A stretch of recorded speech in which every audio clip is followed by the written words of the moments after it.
हमारे सुधीर भैया यद्यपि सागर जिले के एक जो कर्रापुर बंडा और सागर के बीच में है, वहाँ के एक जैन परिवार के अच्छे कार्यकर्ता, प्रतिष्ठित समाज के परिवार के एक ऐसे व्यक्तित्व हैं जिन्होंने अपने श्रम से पीएससी आईएएस वगैरह की परीक्षा दे करके और आज मध्य प्रदेश का जो राजधानी है भोपाल, उसमें एक डिप्टी कमिश्नर के पद पर स्थापित है।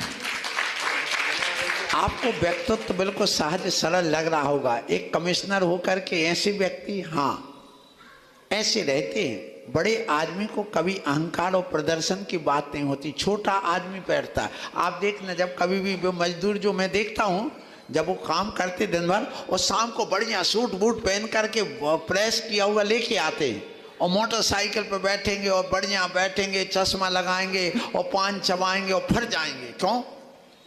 दिखाने के लिए। ऐसा बड़ा आदमी नहीं दिखाता है, ये ध्यान रखिएगा। ऐसे सहजता आप इनको देख रहे हैं इनकी, और इनके अंदर समाज के उत्थान की बहुत तीव्र भावना है।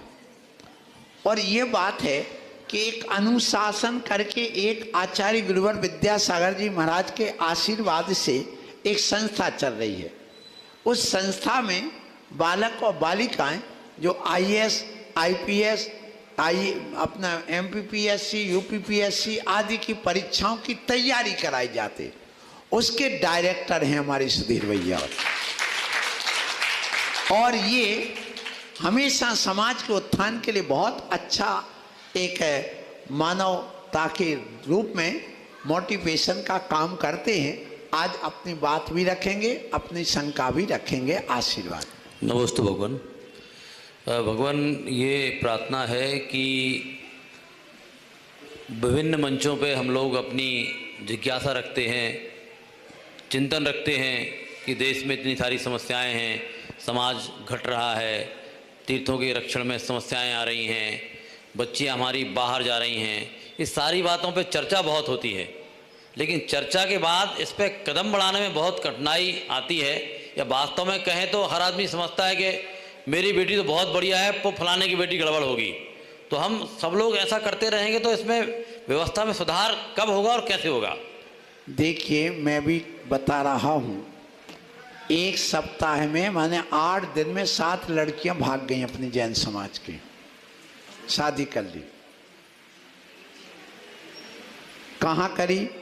कोई कलेक्टर है लड़की, उसने कर ली। कोई सीए है, उसने कर ली। कोई इंजीनियर थी, उसने कर ली। और ये बात उजागर भी नहीं हो रही। क्यों नहीं हो रही? अपनी इज्जत बचाने के लिए, अपनी इज्जत बचाने के लिए, कि हम बदनाम ना हो, हमारी बात कहीं बाहर ना जाए। ये आज चल रहा है।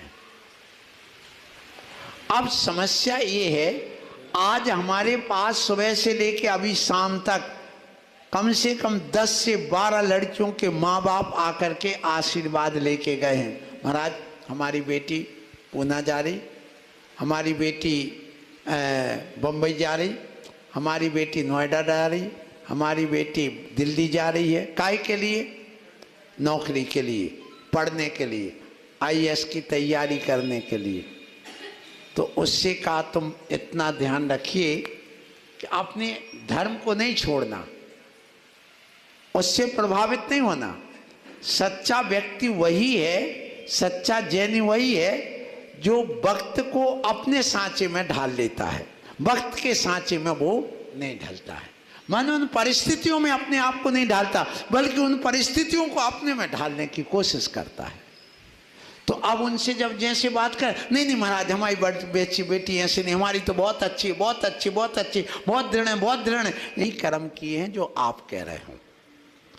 ऐसे में माँ बाप अभी बिल्कुल भी सावधान नहीं है, बिल्कुल है ही नहीं। सबसे ज्यादा गड़बड़ कर रही है माँ,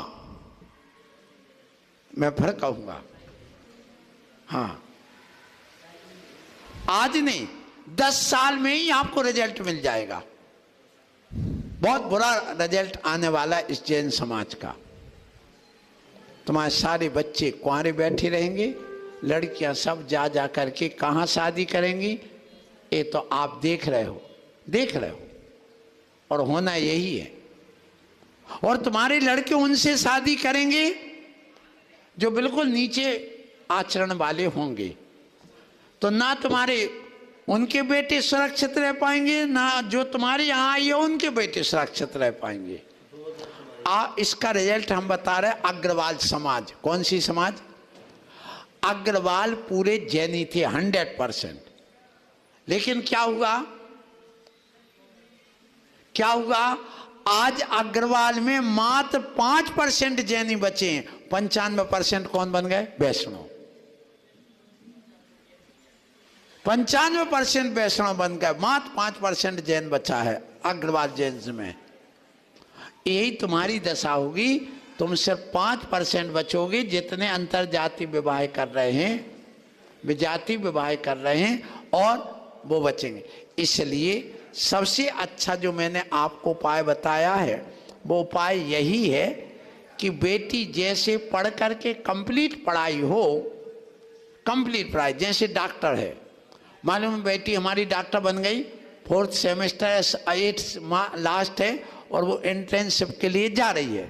बस आप योग्य बच्चे को डॉक्टर ही ढूंढ करके उसका एंगेजमेंट करके शादी करके फ्री कर दो। आप दोनों अपनी प्रैक्टिस करो, पढ़ाई करो, जितना BMD करना, जो करना, MS करना, जो करना करो, लेकिन बस इतना करिए। अब इसी प्रकार लड़की की नौकरी लग गई, इंजीनियर बन गई, अब इंजीनियर बनने के बाद 10-10 साल नौकरी कर रही हैं, अभी हो गई, विदेश घुमाई, कितनी हो गई, 30-30 साल की हो गई, तो भी अभी बैठी हुई हैं। बोलो बैठी कि नहीं? ये सत्य है कि नहीं?